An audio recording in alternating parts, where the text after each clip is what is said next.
cloths draped over them that were sort of like ceremonial-looking cloths, and then on top of the cloths there would be figurines and candles and incense burning, and it was very clearly an altar or altars throughout this apartment.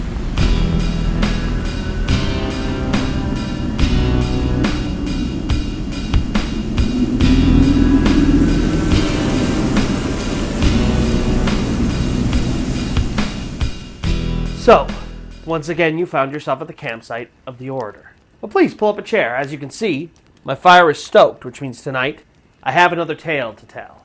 But before we begin, if you find yourself enjoying this kind of content, first-hand accounts of the supernatural, paranormal, things that go bump in the night, then allow the spirits to guide your planchette to both the like and subscribe button as well as the notification bell. That way you get notified every time I upload new content, and it allows me to continue to do what I love, which is telling terrifying tales. Second, all of my stories are true first-hand accounts of the supernatural and paranormal. Today's story comes from us from Redditor Wednesday Nevermore. But if you or anybody you know has a story that might fit well on my channel, please reach out to me on any of my social media. We'll find a time to get together, collect your story, and hopefully feature it one day here on The Orator. And now, with all of that out of the way, let's get on to today's tale. It is a story that I call Shapeshift. So the year is 2004, and Jenna is 10 years old, and she's in the 5th grade, and she lives, with her mom and dad, and her mom is somewhat recently pregnant, and they live in a apartment complex. It's this really big, sprawling apartment complex, and Jenna, she has friends and stuff at school, but she's not the most popular kid at school, and so her friends are few and far in between. And one day, on the bus to school, Jenna notices that there is a new kid riding the bus, somebody she's never seen at school or recognized from the bus ride. And Jenna, not having a ton of friends, decides that she's going to try to talk to this girl and potentially befriend her. And lo and behold, it ends up going exactly how she wanted to. She meets this girl. The girl's name is Mika. She's 8 years old, so she's 2 years younger than Jenna. But they seem to hit it off pretty well. Mika and her family are originally from Romania, and they had just moved over here. And so, of course, Mika is very nervous. She doesn't know anybody, and it's a whole new country now, living in the United States. And the culture shock is huge, and she's just left her home and all of her friends and everything like this. And so Mika is terrified and is really excited to have a new friend, and Jenna is excited to have a new friend as well. And over the talking, they find out that Mika also lives in that same apartment complex. Now, like I said, this is a big, sprawling apartment complex, and so it's not like they're next-door neighbors, but they are actually within walking distance of going to each other's houses if they wanted to do that. Now, the problem with this is that Jenna's mom was pregnant, and she was going through really bad bouts of morning sickness, and so it was really difficult to have any friends over to her house unless her parents were gone, and she could potentially invite them in just while her parents were gone, but that really didn't ever happen. And so they couldn't hang out at Jenna's house, and so they wanted to hang out at Mika's house. And Jenna remembers Mika had invited Jenna and a bunch of other friends to their house once, and Mika's mom freaked out. She said no other kids were allowed in, they weren't welcome at their home, and it was just a really unpleasant experience. And so Jenna and the other kids decided to stay out of their house until Mika invited Jenna over while her mom was gone, and basically that was how they hung out at Mika's house. Her parents would sometimes leave Mika alone, even though she's 8 years old, and they would hang out at the apartment. And, Mika herself, she was a little bit strange. She had, an accent that they weren't used to. Some of her cultural differences were obvious and a little bit strange. Everybody who met Mika immediately noticed something physical that was a little bit different about her. She had what's called heterochromia, which means that her eyes were different colors. She had brown eyes, and one eye was brown and the other one was partially brown, but then it was also partially blue. And it was such a stark contrast in color that it stands out very, very heavily, and so people notice that. But as different as Mika and her family seemingly was, their apartment was 10 times stranger. I mean, when Jenna first goes into this place, what she notices is that the walls are covered in taxidermied animals. These animals have been killed and then stuffed and then displayed to look as though they were alive. And she has all sorts of different taxidermied animals around her house.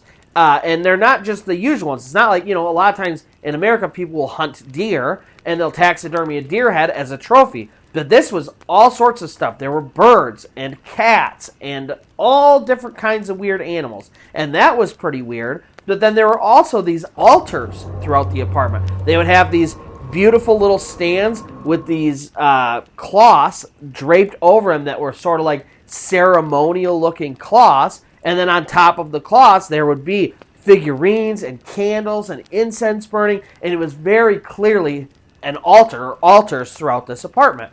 And everybody else in the school was so weirded out by Mika and her family that they basically just didn't really talk to Mika at all. They were too weirded out by them. But Jenna, she didn't really have a ton of friends, and she kind of thought, us outcasts have to stick together. So even though Jenna also thought Mika was weird, they hung out all the time. They basically became very, very close friends. They became so close, in fact, that at one point, Jenna decided she was comfortable enough with Mika to start asking her about some of these strange things. What's going on with your apartment? What's going on with, everything seems a little bit strange. I'm not trying to be rude, but it just seems off. And obviously, you're from a different culture than me, so maybe you could just explain it to me, is kind of how she approached it. And Mika would actually explain to Jenna what was going on. She basically said, listen, I know my family seems a little bit strange, but we have some very serious religious practices that are probably different than what you have ever seen before. Now remember, this is 20 years ago. This happened all the way back in 2004. So Jenna said, she was 10.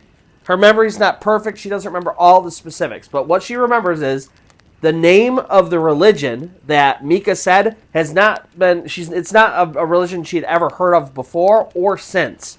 And so she said, I don't remember what it was, that it wasn't anything common. It was definitely something very obscure because I've never heard of it before. And then the other thing was that it seemed pagan in nature. She said, she talked a lot about communing with nature and the land and the animals. But then the conversation turned kind of strange because Mika, as she's talking about this religion and their spiritual side, she sort of started talking about it in a supernatural sense. And she was sort of explaining it like they take care of the earth and then the earth grants them certain abilities. And, Mika, she said lots of strange stuff over the time that Jenna and her have known each other, but this is by far the weirdest. I mean, this is a totally bizarre claim that doesn't really make a whole lot of sense to Jenna. And so they're talking about it for a couple minutes, and finally Jenna just stops and says, you know what? If this is true, if you guys really have special powers, then prove it to me. I'm your good friend. You've told me about what's going on already. Just prove it. And, Mika, she takes a minute. She thinks about it. She says, all right, I will prove it to you. Tonight, when you go to bed, I'm going to show up at your window in the form of a black cat. And then just let me in, and I'll stay in your room at night. And then when you wake up in the morning, I'll shapeshift back, and you'll be able to tell that I have these abilities.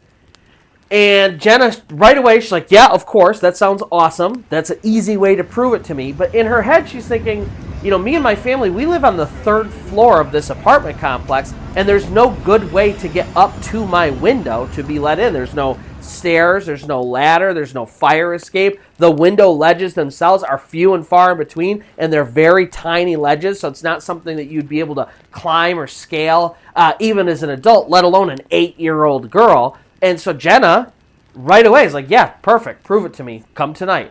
And so that night, Jenna gets ready for bed. Now, when she's getting ready for bed, this is very interesting.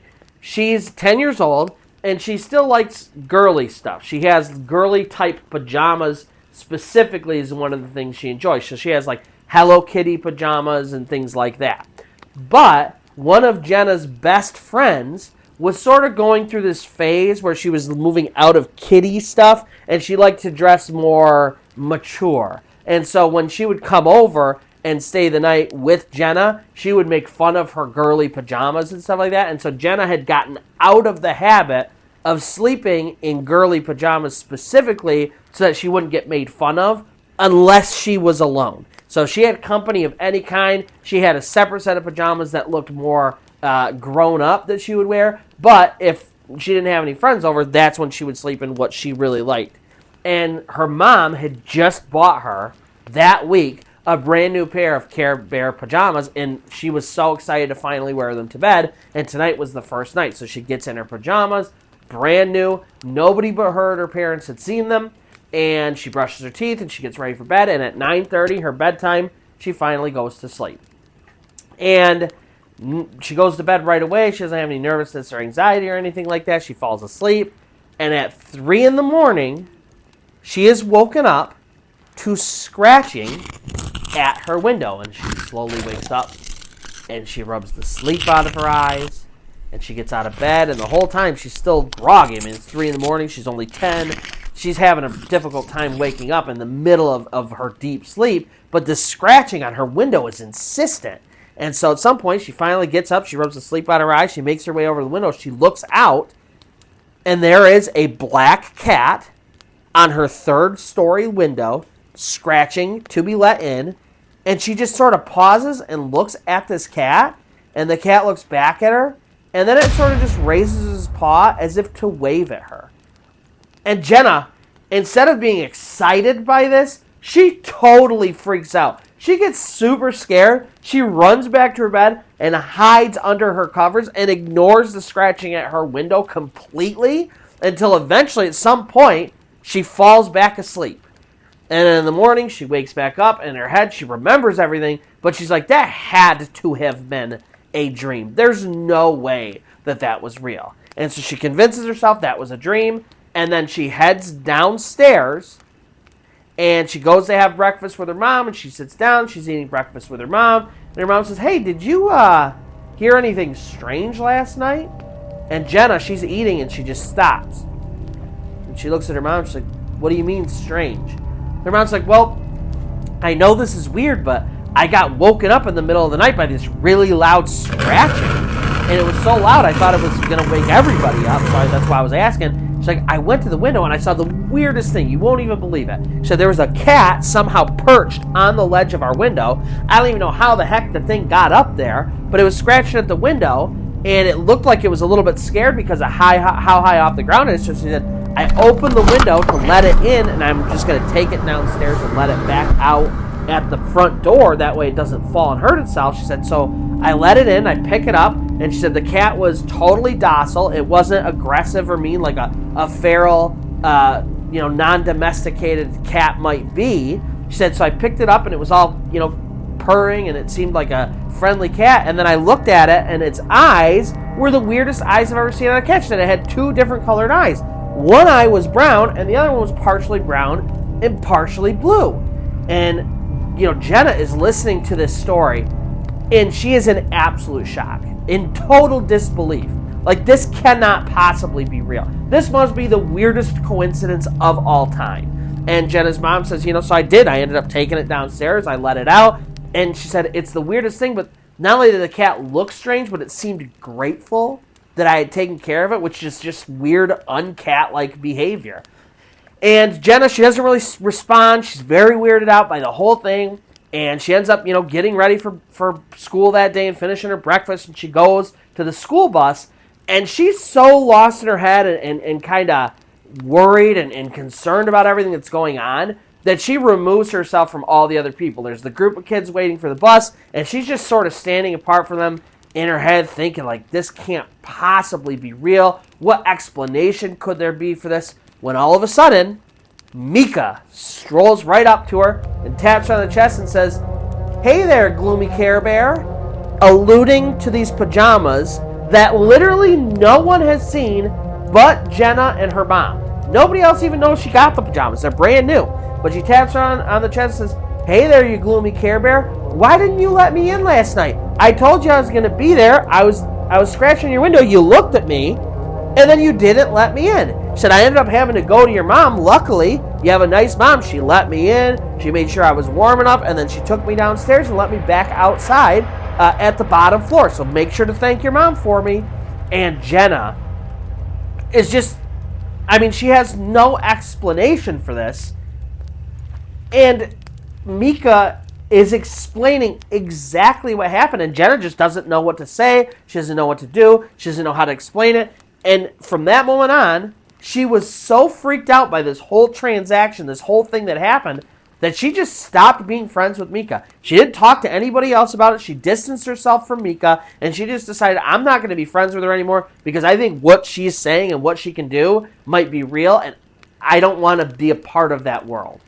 And luckily, Jenna wouldn't have to be, because 2 weeks later, her apartment burned down for reasons they still don't understand, and they ended up having to move away. They moved a couple towns away, and she never saw Mika again, but she said here she is, 20 years later, and she still thinks about that girl who shapeshifted into a cat.